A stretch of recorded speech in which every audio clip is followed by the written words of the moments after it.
जय हिंद, जोहार जगह। मैं शमशाद आलम। आज जिस मुद्दे पे बात करने वाले हैं वो मुद्दा है घाटशिला उपचुनाव। घाटशिला उपचुनाव में झारखंड मुक्ति मोर्चा और जयराम महतो की पार्टी झारखंड लोकतांत्रिक क्रांतिकारी मोर्चा के बीच में ही भाई कांटे की टक्कर होगी, मुकाबला देखने को मिलेगा। अगर इस बात को आप लोग को लगता होगा कि आखिर ये क्या कह रहा है, आखिर बीजेपी कहां है, तो भाई इस चुनाव में बीजेपी नहीं रहेगा। अरे कि जो त्रिकोणीय मुकाबला आप समझ रहे हैं, इस त्रिकोणीय मुकाबला में तीसरे नंबर पे जो है कि बीजेपी का स्थान रहेगा। जो टक्कर रहेगा वो जेएलकेएम और भाई जेएमएम के बीच में। आखिर ऐसा मैं क्यों कह रहा हूं, इसी वीडियो में बात करूंगा। और साथ ही साथ ये समझेंगे कि जिन लोगों को लगता था कि भाई घाटशिला उपचुनाव में जयराम महतो भाई फोकस नहीं कर रहे, तो उनके लिए भी है कि जयराम महतो अब जो है कि भाई सारा फोकस घाटशिला उपचुनाव पे कर रहे हैं। अब जो है कि उनकी दस्तक हो चुकी है। इस दस्तक के बाद से ही जो है कि ये कयास लगाया जा रहा है और ये राजनीति की भाई बाजार में इस बात का चर्चा चल रहा है कि अब जो टक्कर होगी वो झारखंड लोकतांत्रिक क्रांतिकारी मोर्चा और जेएमएम के बीच में होगी। आज सारी बात विस्तार रूप से करेंगे, आप लोग वीडियो में अंत तक बने रहिए। चलिए चलते हैं और सारी बात को समझते हैं कि आखिर जो है कि झारखंड लोकतांत्रिक क्रांतिकारी मोर्चा और झारखंड मुक्ति मोर्चा जो रूलिंग पार्टी है, ये दोनों कैंडिडेट में भाई आमना सामना होगा।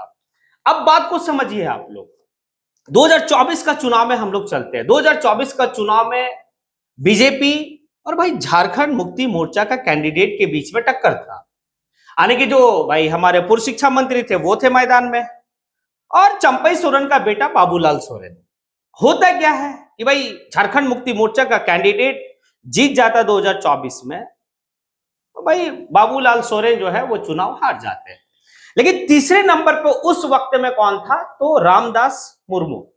वही रामदास मुर्मू जो झारखंड लोकतांत्रिक क्रांतिकारी मोर्चा के कैंडिडेट थे, तीसरे नंबर पे थे। लेकिन तीसरे नंबर पे कुछ खास जो है कि उनका वोट नहीं आया था, यानी कि 8,000 समथिंग कुछ वोट उनका था।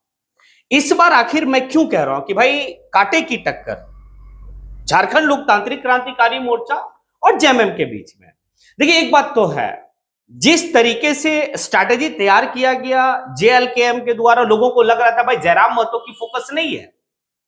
लेकिन बात थोड़ा सा समझिएगा कि भाई राजनीति है और राजनीति में भाई आपका जो रणनीति बनता है वो बेहतर होनी चाहिए।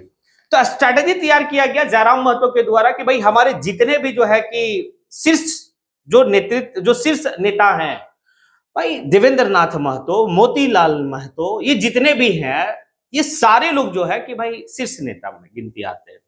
इनको भेज दिया गया घाटशिला में। बस इनका एक ड्यूटी था कि 4 प्रखंड और 56 पंचायत में झारखंड लोकतांत्रिक क्रांतिकारी मोर्चा का जो योजना है, उनकी जो नीति है, उस नीति को हर दरवाजे तक पहुंचाना। आखिर आप जेएलकेएम को ही क्यों वोट करेंगे? बाकी जो है कि चाहे वो बीजेपी हो या फिर जेएमएम हो, उसको वोट क्यों नहीं करेंगे? आपने दोनों को भाई मौका दिया, चाहे वो जेएमएम हो या भाई आपका बीजेपी हो या कांग्रेस हो, आपने मौका दिया। लेकिन आखिर आपके लिए कौन सा काम हुआ? इस बात को आप जो है कि भाई हर आने की घाटशिला का जितने भी घर है, सब घर के दरवाजा तक आप दस्तक दीजिए। सिर्फ आपका वर्क यही है। ये वर्क दिया गया था जयराम महतो के द्वारा, और बाखूबी जो है कि देवेंद्र नाथ महतो या मोतीलाल महतो या और भी तमाम जितने भी नेता हैं, सभी लोग पहुंचकर वहां पे जिस तरीके से जो है भाई डोर टू डोर कैंपेन और डोर टू डोर जो है कि बात को रखे हैं। और खास करके वहां के जो कैंडिडेट है झारखंड लोकतांत्रिक क्रांतिकारी मोर्चा का, यानी कि रामदास मुर्मू, ये भी काफी एक्टिव होके अपनी बात को, अपनी भाई चीजों को रखे हैं और हर दरवाजे तक वो गए हैं। अब महज 5 से 6 दिन का वक्त बचा है, यानी कि इस सप्ताह, यानी कि 9 तारीख को चुनाव प्रचार थम जाएगा। शाम के वक्त में 5 बजे के बाद 9 तारीख तक ही चुनाव प्रचार है। अब देखिए सभी पार्टी यही काम किए। आप अग्नि की अगर आप देखेंगे तो झारखंड मुक्ति मोर्चा जो अभी रूलिंग पार्टी झारखंड में है, उनका भी यही काम है।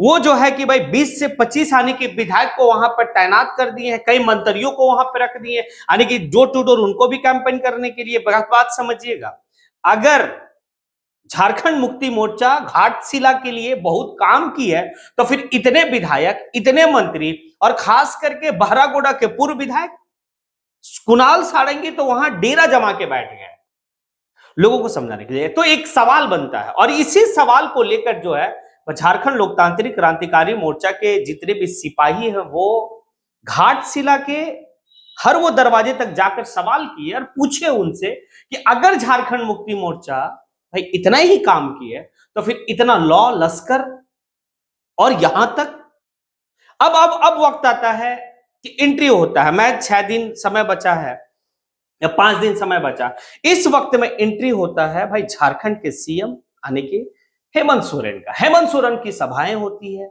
उसके बाद कल्पना सोरेन की सभाएं होगी।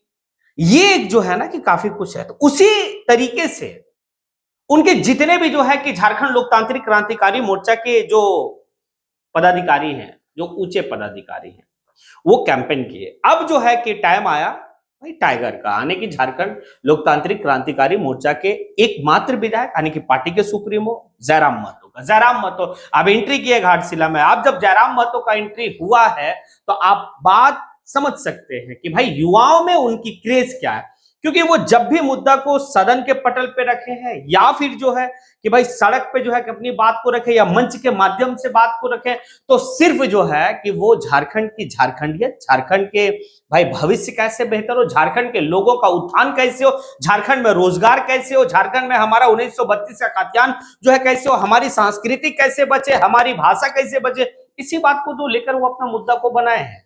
और ये मुद्दा आखिर कौन सा झारखंडी को पसंद नहीं आएगा। देखिए, सर पे ताज अगर किसी का होता है तो वो ताज अगर छीना जाता है तो बुरा लगता है। जयराम महतो के कैंडिडेट के पास कौन सी ताज है? वो सारी एफर्ट लगा रहे हैं कि भाई बेहतर हो। वो बेहतर होने के लिए सिर्फ वहां पे जो है कि फोकस कर रहे हैं और इसी बेहतर में मुकाबला दिलचस्प होता जा रहा है। जयराम महतो अब जब नुक्कड़ सभाएं करेंगे, जब वो जो है कि गली मोहल्ले में लोगों से अपील करेंगे, तो हमें लगता है कि माहौल धीरे धीरे जो ये 6 दिन की वक्त बची है या 5 दिन की जो वक्त बची है, इस वक्त में जो है कि भाई काफी कुछ घाटशिला का तस्वीर बदलता हुआ दिखेगा। जो राजनीति तस्वीरें जो अभी बताई जा रही है कि भाई बाबूलाल सोरेन या फिर जो है कि सोमेश सोरेन, भाई ये सारा बाबूलाल सोरेन का अब थोड़ा सा चलिए बीजेपी में भी थोड़ा सा वर्क हम लोग कर लेते हैं। बीजेपी में वर्क ये है कि बीजेपी के भाई चंपई सोरेन का बेटा भाई बाबूलाल सोरेन वहां से चुनाव कैंडिडेट है। पिछले बार भी पूरी तंत्र लगा दी गई थी, कुछ नहीं हुआ।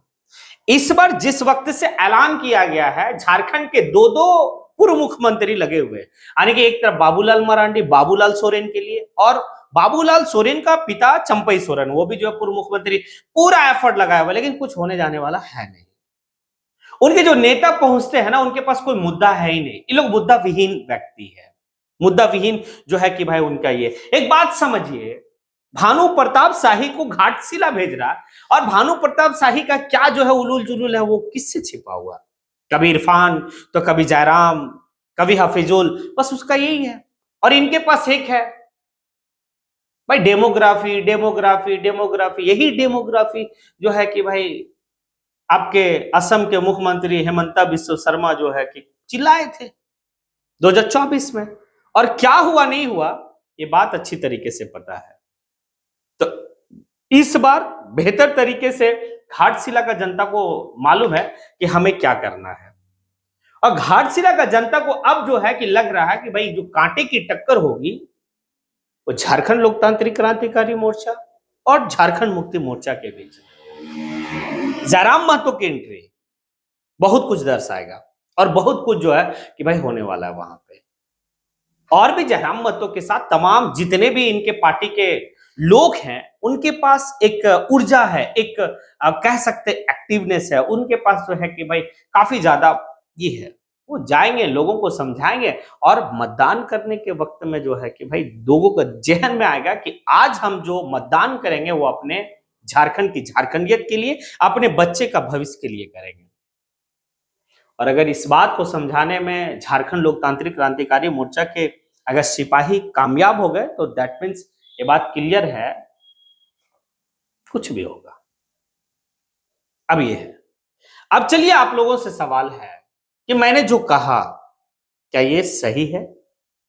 कि ये दोनों पार्टी के बीच में ही मुकाबला रहेगा, यानी कि झारखंड मुक्ति मोर्चा और झारखंड लोकतांत्रिक क्रांतिकारी मोर्चा के बीच में, या फिर भारतीय जनता पार्टी भी है?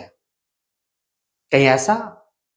भाई ये बहुत बड़ी बात नहीं है, क्योंकि जयराम महतो पिछले टाइम नहीं आए थे।